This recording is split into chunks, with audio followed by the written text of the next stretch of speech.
రెండవది అతిపెద్ద సమస్య మనకి. ఇప్పుడు మీ సైబర్ సెల్లో ఒక ఎస్ఐ గారు ఉన్నారు, లా అండ్ ఆర్డర్లో ఒక ఎస్ఐ గారు ఉన్నారు. అలా మీరు ఎక్కువ మంది మీరు పనిచేసి అసలు చాకరీ అందరూ పోవట్లేదు, మీరు ఒకరికొకరు అక్కడ ఎవరు లేదు సార్, అక్కడ అవసరం ఉండదు అని చెప్పింది. దగ్గర ఏలూరులో ఉండాలా, నూజివీడులో ఉండాలా అని చెప్తాను. That's very good. స్టేషన్ లో ప్రతి రైటర్ ఒక రైటర్ ఉన్నారు వేలేపాడులో, మీ పేరు మర్చిపోయాను. ఇంతకు వచ్చారు ఇక్కడ ప్రజెంట్ చేశారు, నాకు గుర్తుంది. మీ గురించి మీరు రోల్ మోడల్స్, మిమ్మల్ని చూసి ఇప్పుడు మీరు ఎలా రోల్ మోడల్స్ మీకు ముందు ఆమె గురించి గొప్పగా చెప్తున్నారు. అక్కడ సార్ అన్ని రికార్డు రాస్తారు, అందరితో మాట్లాడతారు. యూ షుడ్ బై నేమ్ మీరు ఐడెంటిఫై అవ్వాలి. కానీ ఒకరెవరో కానిస్టేబుల్ కౌన్సిలింగ్ లో చెప్పారు, అక్కడ ఎందుకు కోరుకున్నాము అంటే ఆమె చెప్పారు ఎవరు అక్కడ ఎందుకంటే చాకరీలో ఎవరు లేరు, అందుకని అక్కడ వెళ్తాం సార్ అని చెప్పారు. నాకు ఎవరు అలా లీడర్షిప్ అనేది అలాగే వస్తారు. పోలీసు ఉద్యోగం చేయాలంటే చాలా మంది భయపడేవాళ్ళు, ఎవరు వచ్చేవాళ్ళు కాదు. కొంతమంది పిల్లలు భయపడి ఉరికొచ్చేస్తారు, కొంతమంది పిల్లలు ఎవరికి చెప్పారు. కొంతమందికి క్రికెట్ ఇష్టం, వీళ్ళకి కాకరకాయ ఇష్టము, దానికి ఇష్టం లేదు, దీనికి స్పోర్ట్స్ ఇష్టము, వాళ్ళ సిబ్లింగ్స్ కి స్పోర్ట్స్ ఇష్టం. ఏంటిది రీజన్ ఏంటి? ఏదో ఒకటి ఉండాలి కదా. ఒక ఇంట్లో ఉన్న వారికి కోపం లేకుంటుంది, ఒకరికి కోపం డిఫరెంట్ గా ఉన్నాను.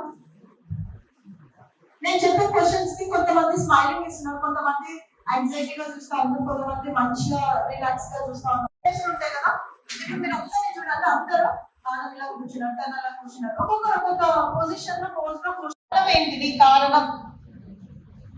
ఎస్ తెలుసు, తెలియదు.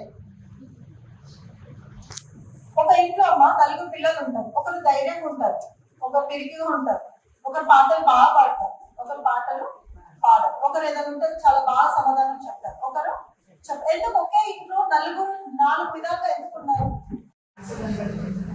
రాసేదాం బట్టి ఉంటుంది. ఓకే, ఇవే ఆన్సర్ సరే. మళ్ళీ అంటే వెంటనే స్టాప్ అయిన తర్వాత ఎన్ని అడుగుతారేమని కౌంట్ టైం ఇవ్వలేమని నేను మధ్యలో ఆపి కౌంట్ చేశాను. ఓకే, దట్ ఇస్ ఉండొచ్చు, సాక్రిఫైసెస్ ఉండొచ్చు, ఏదైనా వాళ్ళు చేశారు కాబట్టి. 1960లో కొన్ని మూమెంట్స్ వచ్చాయి, ఫెమినిస్ట్ కొన్ని ఫైట్స్ చేశారు, దాని రిజల్ట్స్ వల్ల ఈ రోజు ఉన్నాం మనం. అండి సో ఇది మీరు ఎప్పుడైనా విన్నారా? ఈ టాపిక్స్ ఎప్పుడైనా విన్నారంటే మీరు ఏది చెప్పినా నిజం చెప్పండి. విన్నారు అంటే ఒక లైన్ లో వెళ్తాను, వినలేదు అంటే ఒక లైన్ లో వెళ్తాను, కొంచెం కొంచెం టైమింగ్ చేస్తానని చెప్పాను. ఎందుకంటే అసలు మీరు ఎంతవరకు ఆ లైన్ లో ఉన్నారు, మీకు ఎంతవరకు మీ గురించి మీరు ఎంపవర్ ఉన్నారు అనేది తెలుసుకోవాలి. విమెన్ ఎంపవర్ అయ్యిందా, ఎంపవర్ అవుతుందా? ఒకటి క్రైమ్ అగైన్స్ట్ ఉమెన్, దీంట్లో బాగా మోతాదు పెంచారు. ఒక రోగికి ఏ విధంగా అయితే రోగం బాగా ముగిపోయినప్పుడు డాక్టర్ గారు డోస్ చూస్తారు, మోతాదు చూస్తారు, అన్ని నేర్చుకోండి. తర్వాత లాస్ట్ లో ఎండ్ ఆఫ్ శ్రమపడేది, వాళ్ళ సమస్యలు తెలుసుకునేది. Ashram cancer care, Ashram hospitals, Eluru.